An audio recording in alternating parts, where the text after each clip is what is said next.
Hey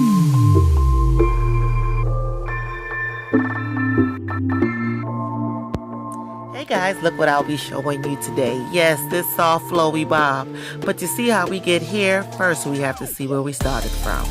So this is my client. She's just coming out of braids and she has a little bit of breakage and damage going on. So if you're interested in how I achieved this transformation, just keep watching.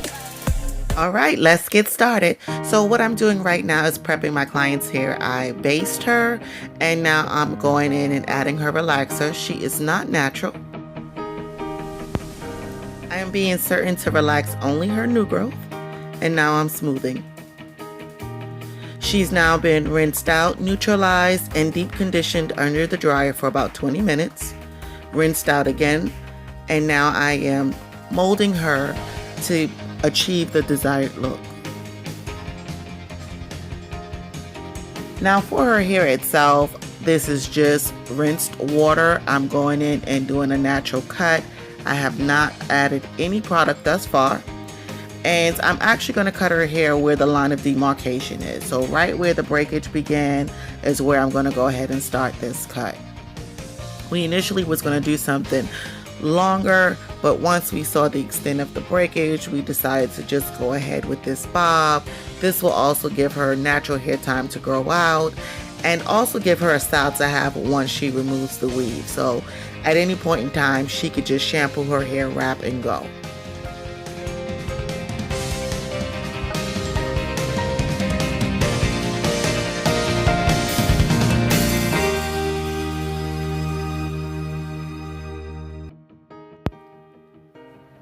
Now as I cut this back, I am lifting it just a little bit. This is to give a little bit more texture in the back as opposed to it just being one even length.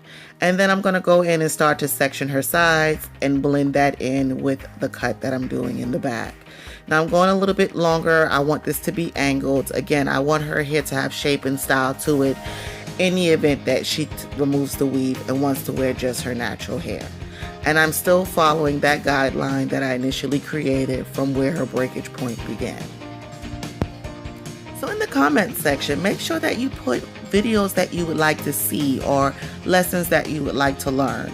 I know that most of my videos are about under 15 minutes, but if there's something in particular you need me to go more in depth with, definitely comment, give this video a thumbs up, and I'll be more than certain to get that video out to you. Also, don't forget to subscribe and absolutely share.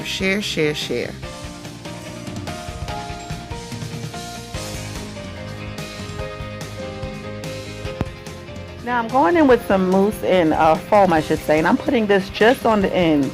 I want to make sure that I secure any frayed ends or any ends that have been damaged through the braids.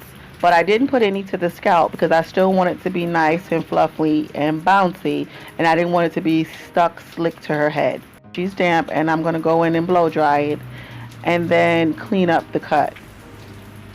And this is just in case I missed anything. I don't know if y'all can hear rain in the background, but if you're wondering what that sound is, it's rain. I am outside on my porch as I do this voiceover, so I hope it's not annoying anyone. And if you can't hear it, even better.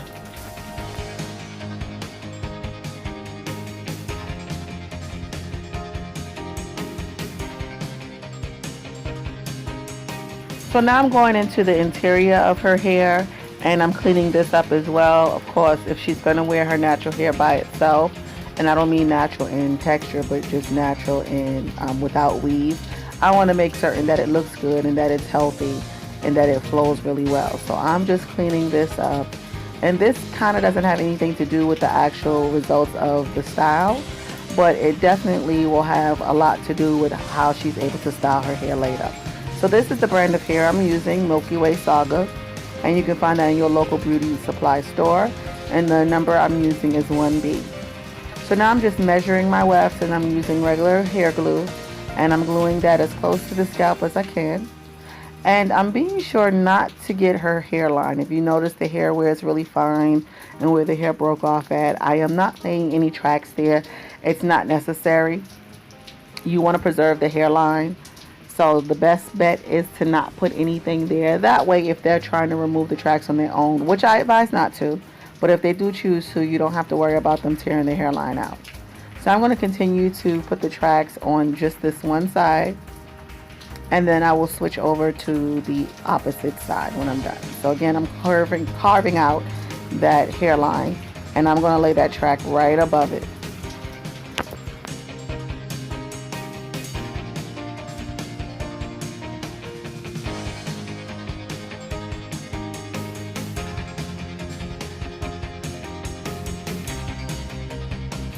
Now, I don't know if you've seen before now, but I'm reinforcing it with my pump it up spritz. I like using that. I feel like it secures the weft to the scalp a lot better.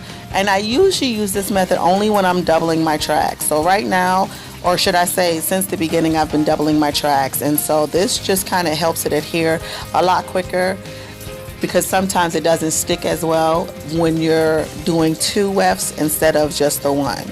So again, for the thickness and for the texture, I'm using 2 tracks instead of 1 each time I place them.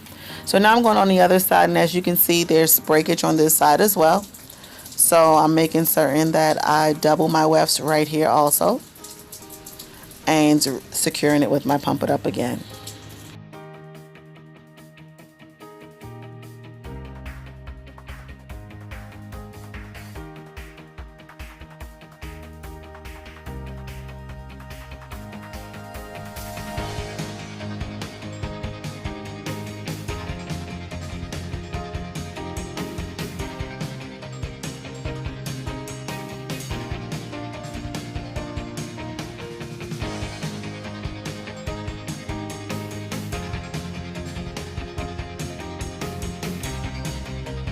Okay, so now in this area, I'm actually going to take the track and go all the way around. So I'm going from her left to her right side, and this is to bridge the gap of hair in the back that I did not place any tracks.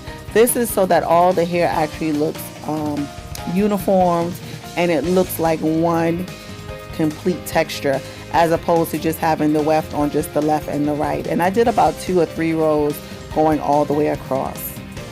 So I'm going in now and I'm cutting her hair. Now I'm making certain that I don't cut past the length of her actual hair. So that ended up being my guideline. So where her hair stopped is where I stopped the haircut in the back, and then I gradually just went long from that point moving forward.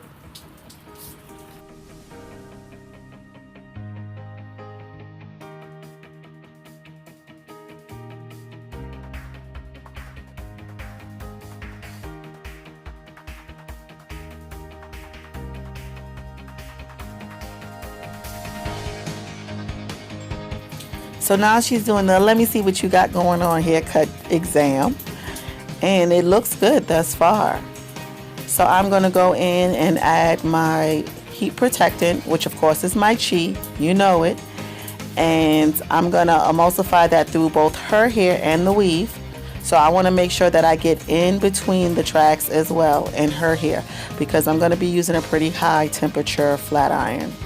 Probably about 450. Yes, I said it, but her hair can withstand it, and so can the weave.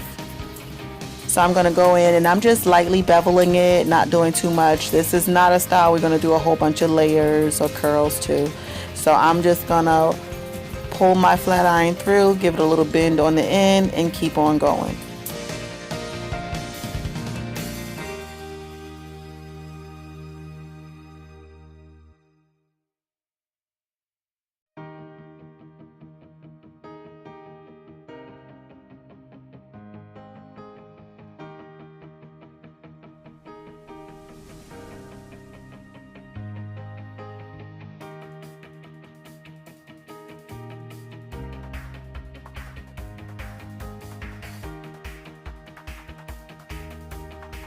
And this is it, you guys. This is the finished look. I'm spraying a little bit of light oil on her hair, and I put a little bit of holding spray right on that outside perimeter, and this is just to kind of keep the hair out of her face.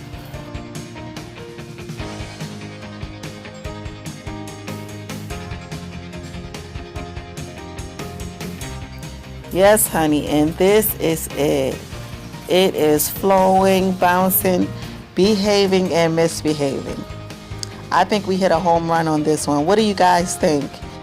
So if you haven't subscribed already, don't forget to. And don't forget to hit that notification bar as well. That way you'll be notified every Thursday when I upload a new video. Bye, loves.